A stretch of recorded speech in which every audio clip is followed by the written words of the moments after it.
નમસ્કાર, આપ જોઈ રહ્યા છો મંતવ્ય ન્યૂઝ અને સીધો સંવાદ સાથે હું રોનક મોટવાડિયા. દર્શક મિત્રો, હાલમાં જ ગુજરાત કોંગ્રેસ દ્વારા જન આક્રોશ યાત્રાનું આયોજન કરવામાં આવ્યું, જેમાં ખેડાના ફાગવેલથી શરૂ થયેલી યાત્રા આજે દાહોદના કંભોઈ ખાતે પૂર્ણ થઈ છે. આ યાત્રા દરમિયાન કોંગ્રેસે લક્ષ્ય રાખ્યો હતો કે ગુજરાતની જનતાના પ્રશ્નો, ગુજરાતની જનતાની પીડાને વાચા આપવાની છે. ભ્રષ્ટાચાર હોય, દારૂબંધી હોય કે અન્ય કોઈ પણ મુદ્દાઓ હોય, ક્રાઇમનો મુદ્દો હોય, આ તમામ મુદ્દાઓની સરકાર સુધી પહોંચાડવાના છે. ગુજરાતની જનતાનો અવાજ બનવા માટે શરૂ થયેલી યાત્રા પૂર્ણ થઈ છે અને હજુ એક બીજો ભાગ પણ તેનો બાકી છે. ત્યારે કોંગ્રેસ સતત હવે રાજકારણમાં એક્ટિવ થવાની કોશિશ કરી રહી છે. નવા નવા કાર્યક્રમો થકી લોકો વચ્ચે સીધો સંવાદ સાધી રહી છે. ખાસ વાત આજે અમિત ચાવડાએ એક નિવેદન આપ્યું કે 2027માં પરિવર્તન આવશે. પરિવર્તનમાં અમારી સરકાર આવી તો ભાજપના ભ્રષ્ટાચારી નેતાઓ સાથે સાથે અધિકારીઓને પણ જેલના હવાલે કરવામાં આવશે. તમામ ભ્રષ્ટાચારીઓને જેલ પાછળ ધકેલવાના છે અને આ નિવેદન આપતા એક રાજકારણમાં નવી ચર્ચા ઉભી થઈ છે. ત્યારે સવાલ એ થાય કે એક તરફ ભ્રષ્ટાચાર મુક્ત શાસનના દાવા અને વિપક્ષના આક્ષેપો કઈ રીતે ગુજરાતની જનતા હવે જોવાની છે. સાથે સાથે દારૂબંધી, ભ્રષ્ટાચાર, મોંઘવારી અને બેરોજગારીનો મુદ્દો આ યાત્રાના કેન્દ્રમાં રહ્યો છે. આગામી સમયમાં એ પણ જોવા મળશે કે આ યાત્રાનો ફાયદો શું થયો છે. સરકારે કદાચ આ યાત્રાને ધ્યાને લીધી છે પણ ખરા. આ તમામ મુદ્દાઓની ચર્ચા કરવી છે અને આજ મુદ્દા પર કરવો છે આજનો સીધો સંવાદ.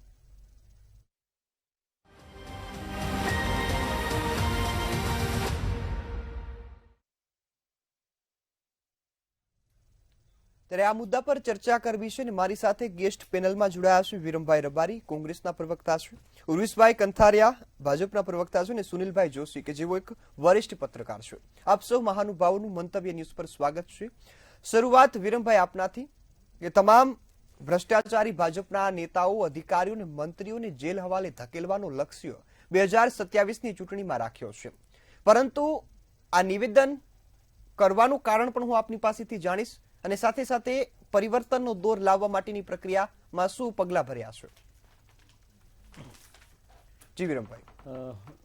રોનક, આપણે પાછલા વર્ષોમાં ગુજરાતની ધરતી પર થયેલી મોટી જે ઘટનાઓ હોય, એ રોડ રસ્તાની બાબત હોય, મનરેગાની બાબત હોય કે કોઈ પણ મુદ્દો તમે ઉઠાવીને લઈ લો, અને આપણી આ સ્ટુડિયોના જે લોકો કર્મચારીઓ છે, કદાચ એમને પણ આનો કડવો અનુભવ થયો હશે કે કોઈ પણ એમનું કામ કરાવવા જ્યારે જાય છે ત્યારે નીચેથી લઈને ઉપર સુધી એક પણ કામ રૂપિયા લીધા વગર થતું નથી. તમારું સીધે સીધું કામ હોય તો પણ. અને આપણે જોયું છે, અનુભવ્યું છે, લોકોને ખબર પણ છે. અને એનું તાજો જ ઉદાહરણ હમણાં જે કલેક્ટર શ્રી સુરેન્દ્રનગરમાં જે પકડાયા છે, અને ભારતીય જનતા પાર્ટીના જ પ્રવક્તા, ભારતીય જનતા પાર્ટીનો જ ભ્રષ્ટાચાર જેમને ઉજાગર કર્યો એવા વરુણ પટેલ ગઈકાલે સુરેન્દ્રનગરની અંદર બોલી રહ્યા હતા. અને એમને ઇતિથી અતિ સુધીનો આંકડાઓ આપી દીધા અને એમને જે લોકોના કહેવાનું હતું એવા લોકોના પણ જે નામ એમને આઈપીએસ અધિકારીઓના નામ પણ ત્યાં આગળ એમને નામજોગ એમને આ બાબત ઉજાગર પણ કરી છે. અને નરી આંખે જોઈ શકાય એવો ભ્રષ્ટાચાર તો આપણે રોડ રસ્તાનો જોઈએ છીએ કે 3 વર્ષમાં આપણા બ્રિજ બનતા હોય અને બ્રિજને આપણે તોડી નાખવો પડતો હોય.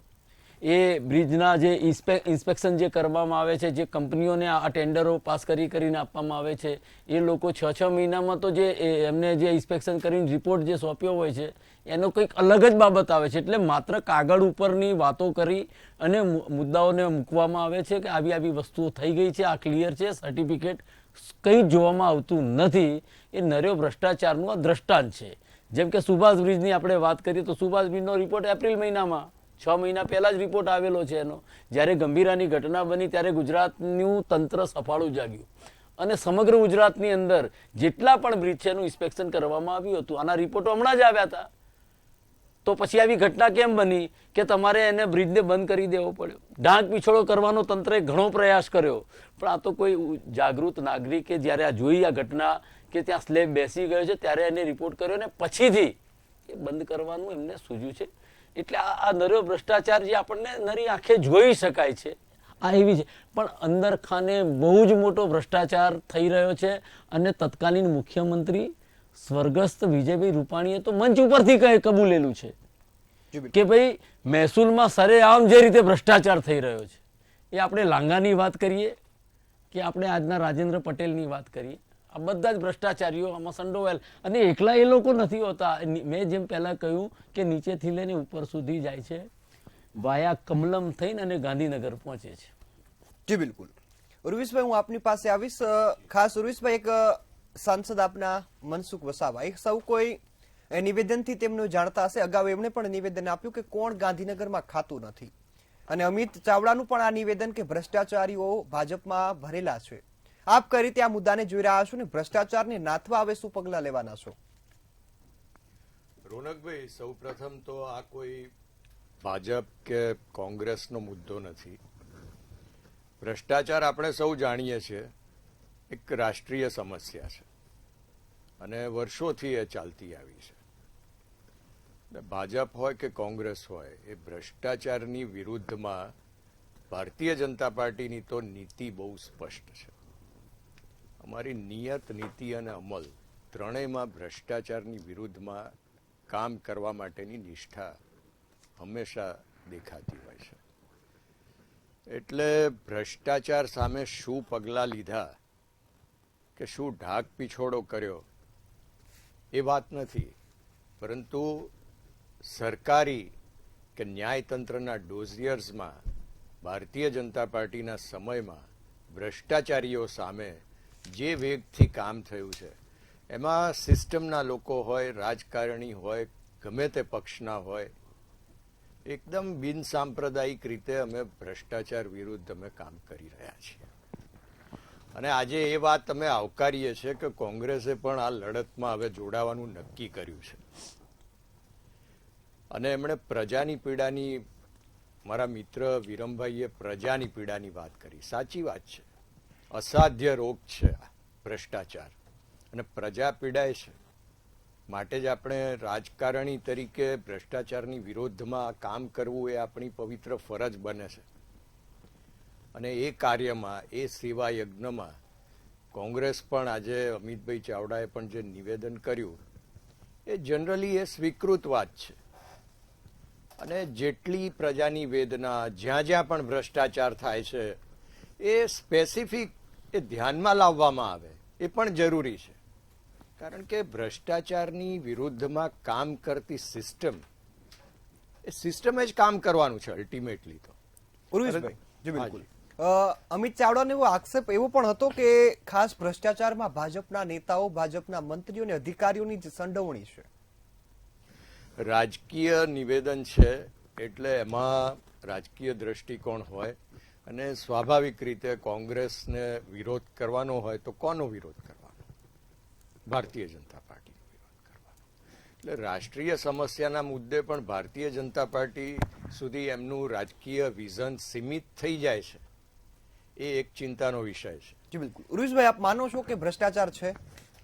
ભ્રષ્ટાચાર નથી એવું અમે નથી કહેતા. ભ્રષ્ટાચાર છે, અને એના ઉપર સંપૂર્ણ વિજય મેળવીને અમે રામ રાજ્ય સ્થાપી દીધું એવું અમે ક્યારેય કહ્યું નથી. ભ્રષ્ટાચાર સામે અમે કામ કરવા માટે તત્પર છીએ.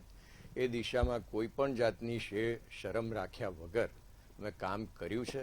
પરંતુ જેટલી માહિતી મળે, જેટલી ફરિયાદો મળે, જેટલા પુરાવા મળે, એના આધારે કામગીરી આગળ ચાલતી હોય છે. અને એમાં તમામ મીડિયા છે, વિરોધ પક્ષો છે, નાગરિકો છે, એનો સહકાર ખૂબ જરૂરી છે. રોનકભાઈ, જી બિલકુલ. સુનિલભાઈ આપણી સાથે છે, તો હું એમની પાસે પણ જઈશ. સુનિલભાઈ, ખાસ ભ્રષ્ટાચારની વાત હોય, આપ એક વરિષ્ઠ પત્રકાર છો, આ મુદ્દાને વધુ સમજશો કે અમિત ચાવડાનું નિવેદન ભાજપના મંત્રીઓને સંડોવણી છે એ આપણે માની શકીએ. એવું નથી કે કોંગ્રેસના પણ નથી, કદાચ એમની પણ સંડોવણી હોય, એ ભાજપનો આક્ષેપ છે. પક્ષ અને વિપક્ષ સામસામે આક્ષેપ કરે છે, પણ ભ્રષ્ટાચારનો મુદ્દો ગુજરાતમાં કઈ રીતે જોઈ રહ્યા છો ને 2027માં ખાસ પરિવર્તનની વાત છે? એટલે બે ત્રણ વસ્તુઓ તમે સાથે લઈ લીધી છે. આપણે શરૂઆત કરી રાજકારણ અને વહીવટી તંત્રના ભ્રષ્ટાચારની, અને એ કોંગ્રેસનું રાજ હતું ત્યારે પણ હતો, આજે પણ છે. એ એવો રોગ છે, નાસૂર છે, જેને કેન્સર પણ તમે કહી શકો સમાજનું. એ ઓછા વધતા અંશે કોઈ પણ સરકારમાં હોય છે, પણ સરકાર એટલે કે પોલિટિકલ બોડી છે એની જો થોડી વધારે પડતી એના પ્રત્યેની જેને કહેવાય ને કે અભિગમ સારો હોય અને એ બાબતમાં ગંભીરતાપૂર્વક કામ કરે તો ભ્રષ્ટાચાર ઉપર અંકુશ મૂકી શકાય છે, પહેલી બાબત. બીજું, અમિતભાઈએ વાત કરી ને ત્યારે મને આમ થોડોક તમારી આ વાત ચાલતી હતી ત્યારે હું બેકગ્રાઉન્ડમાં થોડોક ગયો કે એ લોકો વિજય થશે તો આમ કરશે. તો લોકોની પીડા આજની છે અને એ જે વાત છે એ રિવેન્જની વાત છે અથવા તંત્રને સરખું કરવાની, એના માટે સરકાર એને સત્તા મળે તો પણ વિરોધ પક્ષમાં રહે અને ભારતીય જનતા પાર્ટીએ વહીવટી તંત્રના બોડીને જ્યારે સત્તામાં નહોતી ત્યારે અને પોલિટિકલી કોંગ્રેસને ખૂબ જ પ્રેશર આપી અને એક લોકશાહીનો અવાજ બની હતી. કોંગ્રેસની આજે પહેલી વસ્તુ એ થઈ કે જો એ સત્તામાં આવશે તો એનો મારો જવાબ એ છે કે સત્તામાં આવવું હોય તો વિસાવદરની બેઠકમાં ફાઇટ આપવી પડે. તમારી અમદાવાદમાં કોંગ્રેસની બેઠક થાય અને થોડા સમય પછી વિસાવદરની ચૂંટણી આવે, રાષ્ટ્રીય કાર્યકારિણી અમદાવાદમાં થઈ હોય, રાહુલ ગાંધીજી ત્યાં ઉપસ્થિત હોય, કેન્દ્રના ટોચના કોંગ્રેસ નેતા હોય અને ત્યાર પછીનું સંગઠનનું માળખું છે એ તૂટી પડે તો તમે મતદારોને અને ગુજરાતની પ્રજાને વિરોધ પક્ષ તરીકે કઈ રીતે જુઓ છો? પહેલા તો તમારે સંગઠનને પુનઃનિર્માણ કરવું પડે, કારણ કે કોઈ પણ પોલિટિકલ પાર્ટી છે એ ત્રણ બાબત ઉપર ચાલે. એક એના લીડરશિપનો ફેસ, જે ભારતીય જનતા પાર્ટીમાં નરેન્દ્રભાઈ મોદી જેવો મજબૂત ફેસ છે. એની સામે કોંગ્રેસમાં રાહુલ ગાંધી આટલા સમયથી પ્રયાસો કરે છે, અપ અને ડાઉન થાય છે. ગત લોકસભાની ચૂંટણીનું પરિણામ છે ખૂબ જ પ્રોત્સાહક હતું. ત્યારબાદ બિહારનું પરિણામ અને બાકીના રાજ્યોના પરિણામો છે એ ખૂબ જ નિરાશાજનક આવ્યા. અને ગુજરાતમાં એક તમે વિસાવદર જેવી બેઠકમાં કોઈ આમ આદમી પાર્ટી જેનું 5 વર્ષ કે 10 વર્ષનું જે આયુષ્ય નથી એ પાર્ટી નંબર 1 ઉપર આવી જાય, બીજેપી નંબર 2 ઉપર આવી જાય તો પ્રજાને ક્યાંક વિરોધ પક્ષ જોઈ છે, પણ આધારભૂત વિરોધ પક્ષ નથી બન્યા. જો તમે વિરોધ પક્ષમાં રહી અને જો ભ્રષ્ટાચારને ઓછો કર્યો હોત અથવા અધિકારીઓ સામે લડત આપી હોત તો તમારે સત્તામાં આવ્યા પછી આ ન કરવું પડે. એમની વાત કરી. હવે હું ભારતીય જનતા પાર્ટીના ભાઈએ વાત કરી છે, મને એક તો આનંદ થયો કે ભ્રષ્ટાચારનો બહુ વાસ્તવદર્શી સ્વીકાર થયો. હું લગભગ છેલ્લા 10-15 વર્ષથી ડિબેટમાં ભાગ લેતો હોઉં છું. ભારતીય જનતા પાર્ટીના પ્રભારી મિત્રો હોય છે, કોંગ્રેસના જે પ્રભારી મિત્રો હોય છે, એટલે કે ખાસ કરીને મીડિયા સેલ સંભાળતા હોય એ મિત્રો હોય છે, એ વાત કરતા હોય ને તો ક્યારેક મને અવાસ્તવિક વાત લાગે એટલે આપણે એક રિસ્પેક્ટ તરીકે એમને ક્યાંક ખાલી ક્રોસ કરતા હોય, પરંતુ ઊંડાણમાં નો જે આજે એમને સ્વીકાર કર્યો ને એ બાબત પેલી સારી બાબત છે કે ચાલો સ્વીકાર તો થાય છે કે ભાઈ ભ્રષ્ટાચાર છે ને અમે રામ રાજ્ય નથી સ્થાપ્યું, પણ લોકોએ તમને સતત 30 વર્ષથી આટલું અમાપ જેને કહેવાય સત્તા આપી. પેલા એક સિંગલ એન્જિન આપ્યું, પછી બીજું એન્જિન આપ્યું, કેન્દ્રનું એન્જિન આપ્યું, પછી હવે તો 5 એન્જિનો છે.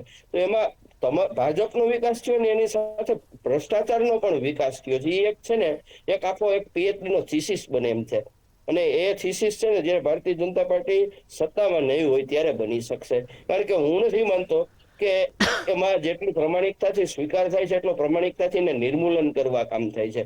કારણ આ કલેક્ટરને પકડાયા તો એ ભારતીય જનતા પાર્ટીના શાસનમાં પકડ્યા છે. આપણે એ સ્વીકારવું પડે, ક્રેડિટ આપવી પડે, પણ એની સામે 5 લોકો છૂટી જાય છે. અમારો અહીંનો કેસ હતો જે રાજકોટનો બધાને ખ્યાલ છે કે આખો અમારે અગ્નિકાંડ થયો અને એના ટીઆરપી કાંડ જેને કહેવાય છે એના અનુસંધાને ટીપીઓ કક્ષાનો માણસ જે ભારતીય જનતા પાર્ટીની સંકલન બેઠકમાં બેસતો હતો એ માણસ પાસેથી 100-150 કરોડ રૂપિયાનો મિલકતો નીકળે. એ BMW કાર લઈને કોર્પોરેશનમાં આવે તો કોઈ ભાજપના સત્તાવાહકોને દેખાય નહીં ત્યાં. એમની કારમાં ફેરાય છે ભાજપના મિત્રો.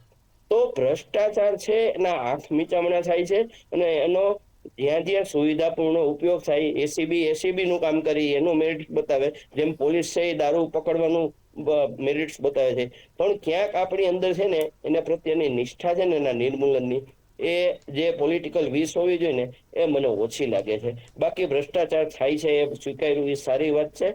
હવે આગળ જઈને બંને પાર્ટીઓ છે એ આ દિશામાં આ રીતે કામ કરે અને લોકોને થોડી રાહત આપે એવી હું એક અપેક્ષા રાખી શકું. જી બિલકુલ. વિરમભાઈ, હું આપની પાસે આવીશ. ખાસ વાત અત્યારે આપ વિરોધ પક્ષમાં છો અને વિરોધ કરવી આપની ફરજ છે, વિરોધ પક્ષનો ધર્મ છે. પરંતુ જે રીતે સુનિલભાઈ અહીં વાત કરી કે વિરોધ પક્ષ જો 2027માં કોંગ્રેસ ચૂંટણી જીતે તો આ કાર્યવાહી થવાની છે, તો અત્યારે વિરોધ પક્ષ તરીકે નથી લાગતું કે આ કાર્યવાહીને થોડોક વધુ ભાર આપવો પડે?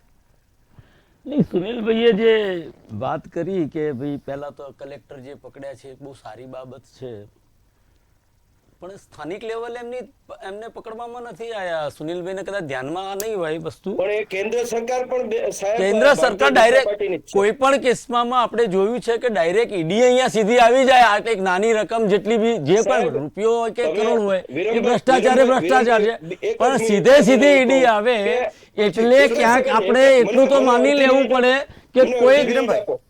કોઈ કાળા કુંડાળામાં એમનો પગ પડી ગયો છે એમની રાજેન્દ્ર પટેલનો.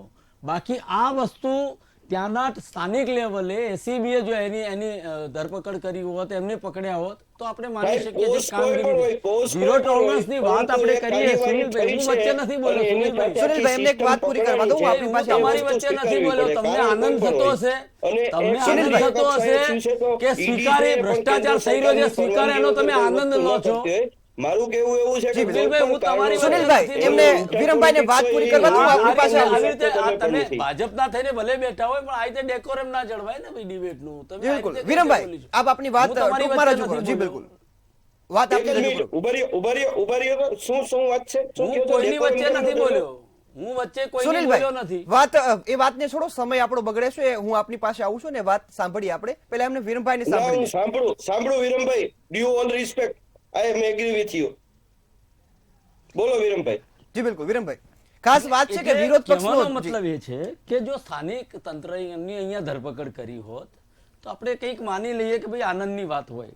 પણ છાસવારે આપણે જોઈએ છીએ કે ઈડીનો ઉપયોગ મોટા પોલિટિશિયનો અને કેટલા બધા કેસ બન્યા છે આ દેશની અંદર. આપણે હમણાં જોઈએ ને જે નરેન્દ્ર મોદીનું શાસન આવ્યું અને એ સમયગાળામાં જે આપણે 11-12 વર્ષનો સમયગાળો લઈ લઈએ, કેટલી જે ફરિયાદો થઈ છે, કેટલા લોકોને પકડ્યા છે અને એમાં કેટલા પરિણામો મળ્યા છે, કેટલા લોકોને જેલ ગઈ સજા થઈ છે, તો માત્ર 2% વાત આપણે કરી શકીએ છીએ. એટલે એ પોલિટિકલ ઈડીનો ઉપયોગ કરતા આવ્યા છે. અને આમાં પણ આપણે ચોક્કસ એવું માની જ લેવું જોઈએ, કારણ કે સીધી ઈડી એક સુરેન્દ્રનગર જિલ્લામાં જઈ સીધી દિલ્હીથી ઈડી આવે અને એની ધરપકડ થાય, એ કોઈ કાળે માન્યામાં આવે એવું નથી. હું હજુ ફરીથી કહું છું કે રાજેન્દ્રભાઈ પટેલનો પગ ક્યાંક કુંડાળામાં આવ્યો છે, ક્યાંક દુખતી નસ એમને પકડી છે અને એટલે એમને ભોગવવાનું થયું છે. જી બિલકુલ, ભ્રષ્ટાચાર એ 1 રૂપિયાનો હોય કે 50 રૂપિયા કે 1 કરોડનો હોય, એ ભ્રષ્ટાચાર જ છે. પણ સૌથી અગત્યની બાબત એ છે કે તમારી નિષ્ઠા હોવી જોઈએ, તમારી કામ કરવાની જે પદ્ધતિ છે. તમે જેટલા પણ ભ્રષ્ટાચારીઓ છે જેને તમે લોકોએ એમની ગાથા ગાતા હતા કે આ ભ્રષ્ટાચારી છે, આ ભ્ષ્ટાચારી છે, જ્યાંથી પેલી એની સિંચાઈમાં જે આપણે ગુજરાતની જ વાત કરતા હતા, પણ જ્યારે આ આખી વાત ઈડી સુધી પહોંચી આપણે એટલે આ વાત કરવી પડે કે તમે જ્યારે પવારની જે આ વાત કરતા હતા કે ત્યાં આગળ વૈતરણી વહે છે ભ્રષ્ટાચારની અને જેલ ચક્કી પીસિંગ એન્ડ પીસિંગ જે વાત કરતા હતા દેવેન્દ્ર ફડણવીસ, એમને તમે પાર્ટીમાં લઈને સવારે 6 વાગે તેમની જોડે શપથવિધિ કરી રહ્યા છો. મુખ્યમંત્રી તમારી ભારતીય જનતા પાર્ટીમાં જ્યારે કોઈ ભ્રષ્ટાચારી આવી જાય છે એટલે એ દૂધે ધોયેલો થઈ જાય છે. એટલે આ લોકોને ડરાવી ધમકાવી ભ્રષ્ટાચાર કરવાનું એક સૌથી મોટું સાધન એમની પાસે છે. રોડ રસ્તા બનાવવા અને ત્યાંથી લઈને એમાંથી રોડ બનાવીને 6 મહિના 4 મહિના થાય નહીં અને એને ફરીથી ખોદી નાખવાનો, એના ફરી ટેન્ડરો બહાર પાડવાના અને આ બધી જ સમયાંતરે આ ચાલતું રહે છે. અને મેં પહેલા પણ કહ્યું અને ખૂબ જવાબદારીપૂર્વક કહું છું કે વાયા કમલમ થઈ અને ગાંધીનગરના એ સત્તાધીશો સુધી આ મલાઈ પહોંચી. જી બિલકુલ વિરમભાઈ, આપે વાત કરી કે બીજા પણ જે અધિકારીઓ છે અથવા તો કોઈ પણ પક્ષનો નેતા જ્યારે ભાજપમાં જાય છે ત્યારે એ છબી એની સાફ થઈ જાય છે, ભ્રષ્ટાચારમાંથી મુક્ત થઈ જાય છે. અને આપે કીધું કે કોઈને દબાણ હેઠળ જ આ કાર્યવાહી કરવામાં આવે છે. તો એ કોંગ્રેસનો હોય કે બીજા કોઈ પણ પક્ષનો ધારાસભ્ય ભ્રષ્ટાચાર કર્યો ત્યારે ભાજપે તેમની સામે શસ્ત્ર ઉગામ્યું, તો એ વિરોધ પક્ષની પણ ફરજ છે કે ભ્રષ્ટાચારમાં ન આવે. આપ શું માનો છો કે વિરોધ પક્ષ ત્યારે ભ્રષ્ટાચારથી મુક્ત છે? હું તમને સત્તામાં અમે નથી, પણ જેમ સુનિલભાઈએ કહ્યું અગાઉ કે નાનો મોટો ભ્રષ્ટાચાર થતોય હશે, એવું નથી કે આટલા વર્ષથી શાસન કોંગ્રેસે કર્યું છે તો અમારા શાસનમાં પણ ક્યાંક થયો હશે. પરંતુ કહેવાનો મતલબ એ છે કે તમે જે ભ્રષ્ટાચાર થાય છે એને તમે એક નિયમ બનાવી દો. અને હું નથી કહેતો, આપણા સ્વર્ગસ્થ તત્કાલીન મુખ્યમંત્રીએ કહેલું છે, એક જાહેર મંચ ઉપરથી એમને સ્વીકાર્યું છે કે અત્યારે જે ભ્રષ્ટાચાર, પહેલા તો લોકો શરમાતા હતા કે ભાઈ કંઈક 2 રૂપિયા બી માગવા પડતા હતા ને જે કામ કરવા માટે થઈને એ ટેબલની નીચેથી આવતા હતા ને અત્યારે તો પેલો ઊભો થઈને બૂમ મારીને કહે છે કે ભાઈ અમારા ઘેર બૈરા છોકરા છે. આ શબ્દો મારા નથી, આપણા તત્કાલીન મુખ્યમંત્રી સ્વર્ગસ્થ વિજયભાઈ રૂપાણીના શબ્દો છે. જી બિલકુલ. અને આપણે એમને સ્વીકાર, એક સંવિધાનિક પદ ઉપર વ્યક્તિ જ્યારે આ વાત કરતો હોય તો એને તમારે માની લેવું પડે અને સ્વીકારી લેવું જોઈએ. જી બિલકુલ. અને એમને કહ્યું છે કે પહેલા આ આટલું બધું નહોતું, એવું તો એમને સ્વીકાર્યું છે. જી બિલકુલ. ઉર્વિશભાઈ, હું આપની પાસે આવીશ. જી. આપે એ સ્વીકાર્યું કે ભ્રષ્ટાચાર છે, પરંતુ એ સાચી વાત અને અત્યારે ગુજરાતની જનતાએ પણ જોવે છે, પરંતુ 30 વર્ષનું શાસન થયું, હજુ ગુજરાતની જનતાએ કેટલા વર્ષ આશા રાખવાની, કેટલા વર્ષ લાગશે સંપૂર્ણ નાશ કરતા? રોનકભાઈ, બહુ જ વાસ્તવિક રીતે જોઈએ જનમાનસ શું વિચારે છે. જનમાનસ એમ કહે છે કે એક સમય હતો ત્યારે માન્ય રાજીવ ગાંધીજીએ કહ્યું હતું કે 1 રૂપિયો સરકાર ખર્ચે છે એમાંથી 85 પૈસા બહાર જતા રહે છે અને 15 પૈસા કલ્યાણના લાભાર્થીઓ સુધી પહોંચે છે. આ વાતમાં ભારતીય જનતા પાર્ટીની સ્થિતિ શું છે? એમણે ખૂબ જ ઓનેસ્ટલી વાત કરી હતી.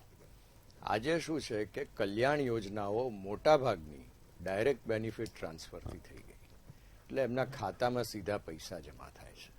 એટલે આ એક મોટો બદલાવ આવેલો છે ભ્રષ્ટાચારના નિર્મૂલનમાં. જેમ સુનિલભાઈએ કહ્યું ને કે અસાધ્ય નથી આ રોગ, એનો ઈલાજ થઈ શકે એવો છે. એટલે એ જ સિસ્ટમથી, જે સિસ્ટમથી ભ્રષ્ટાચાર થાય છે એ જ સિસ્ટમ એન્ટીબાયોટિક ફોર્મ્યુલાથી કામ કરતી થાય છે. એટલે ખર્ચ અને આવક બેમાં ભ્રષ્ટાચાર થતો હોય છે. તો ખર્ચ ક્ષેત્રે સરકાર જે ખર્ચ કરે છે એમાં કેવી રીતે ઘટાડો કરી શકાય ભ્રષ્ટાચારમાં?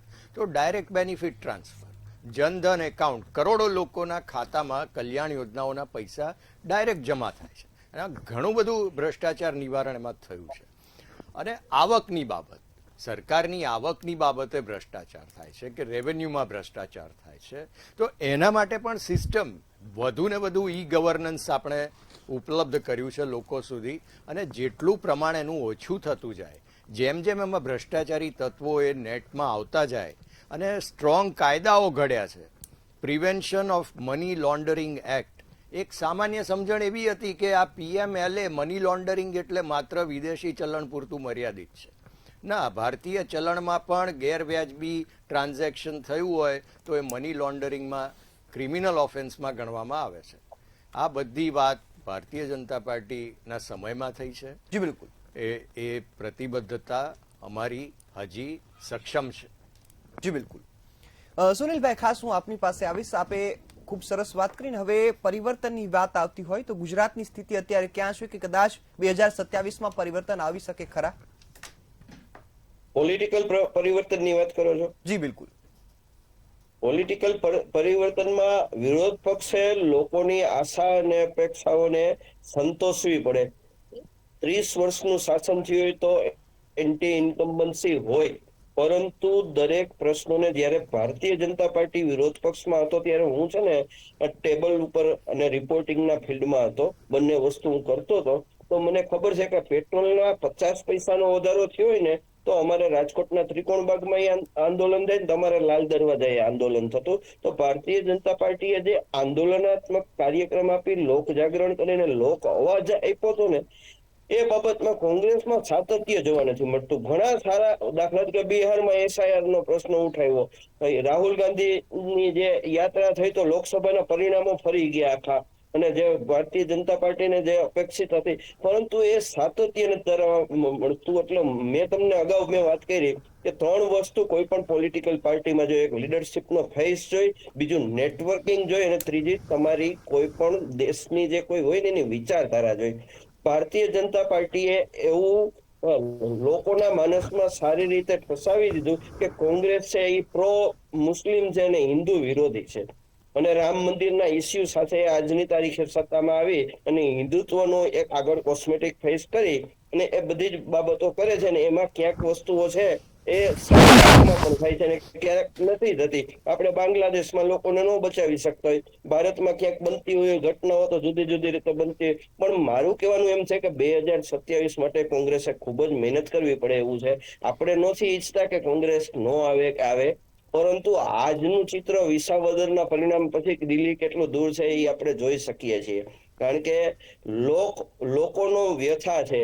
તમે કીધું એ દરરોજ તમે અખબારોથી માંડીને બધું ખોલો, પુલો પડે છે, તમારા રસ્તાઓ છે એ પહેલા વરસાદે ધોવાઈ જાય છે, લોકોને ટ્રાન્સપોર્ટેશન નથી મળતું, શિક્ષણ ખૂબ મોંઘું થઈ ગયું છે, બેરોજગારીના પ્રશ્નો છે, ઘરમાં જેટલા સભ્યો એને હવે કમાવા જવું પડે છે. પરિસ્થિતિ ઘણી વિકટ હોય છે, પણ સામે વિકટ તો સારો જોઈ ને. આપણે ગુજરાતીમાં એક કહેવત છે, સારો ક્યાં ગયો હુડીએ ચડાવ્યો. એના જેવી સ્થિતિ છે કે વિરોધ પક્ષને મતદારો કેમ મત દેતા નથી. હું ઈચ્છું કે હાલો વિરોધ પક્ષને હું મત દઉં, પણ મને શ્રદ્ધેય વિરોધ પક્ષ તો મળવો છે ને, કે જે એવું કે અમે સત્તામાં આવશું તો જ કામ કરશું એવું ન હોય ને. એમણે વિરોધ પક્ષ તરીકે પ્રિવેન્શન જેટલું થાય કરવું પડે. એટલે આજના સંજોગોમાં એમ આમ આદમી પાર્ટી ઝડપથી આવીને જો વિસાવદરની બેઠક લઈ જતી હોય કે ગુજરાતમાં વાત થતી હોય આમ આદમી પાર્ટીની કોંગ્રેસ કરતા વધારે વાત થવા માંડે, અને કોંગ્રેસ એની પેલી જે એની જૂની જે બાબતો આખી છે એને એમ કે ભાઈ આમને તેમને, તો એવું ન ચાલે. સમય સાથે બધાએ બદલાવવું પડે. અને ભારતીય જનતા પાર્ટીના 30 વર્ષમાં પણ ઘણા ચહેરા જોવા મળી ગયા છે. તો ભારતીય જનતા પાર્ટી સામે એ નેરેટિવ્સ છે એની પણ લડત છે કોંગ્રેસે આપવી પડે અને ગ્રાસરૂટ લેવલ સુધી લઈ જવી પડે. અંતે તો મતદારોનો વિશ્વાસ જીતવાની આ વાત છે આખી. જી બિલકુલ. સમયની મર્યાદા છે એટલે કાર્યક્રમની અહીં સમાપ્ત કરવો પડશે. આપ સૌ અમારી સાથે જોડાયા અને મહત્વના મુદ્દા પર ચર્ચા કરી એ બદલ આપ સૌનો ખૂબ ખૂબ આભાર. તો દર્શક મિત્રો, અહીં પક્ષ તો સ્વીકારે છે કે ભ્રષ્ટાચાર છે અને વિપક્ષે મુદ્દો ઉઠાવ્યો કે જો અમે આવીશું તો, પરંતુ ગુજરાતની સ્થિતિ અત્યારે કફોડી બની છે. બેરોજગારીનો પ્રશ્ન છે, ભ્રષ્ટાચારનો પ્રશ્ન ખૂબ મોટા પાયે ફૂલ્યો ફાલ્યો છે. સરકાર હવે આ મુદ્દે જે વાતો કરે છે, કદાચ એ વાતો પર સારી રીતે કામ કરશે તો આ મુદ્દાને ઘટાડી શકાશે. અને વિરોધ પક્ષ જે સત્તામાં આવવાની વાતો છે, પરંતુ વિરોધ પક્ષની ભૂમિકા અત્યારે ભજવે એ વધુ સારી રીતે કદાચ ભજવશે તો પણ સત્તામાં આવી તેવી શક્યતાઓ વધી ગઈ છે. પરંતુ આખરે તો હવે આ મુદ્દાને ગુજરાતની જનતાએ નક્કી કરવો છે કે સત્તા કોના હાથમાં આપવી અને ભ્રષ્ટાચાર થતો અટકાવવા માટે સત્તાને કેવા પ્રશ્નો પૂછવા, સત્તાની સામે એવા શસ્ત્રો ઉગામવા કે જેની સાથે સત્તા પણ એક વખત વિચારે કે બીજી વખત આવવામાં તકલીફ પડશે. આજ મુદ્દાને આગળ હવે ગુજરાતની જનતાએ ધપાવવાનો છે ને હું અહીં સમાપ્ત કરું છું. ફરી મળીશ નવા વિષય સાથે. ત્યાં સુધી મને રજા આપશો. નમસ્કાર.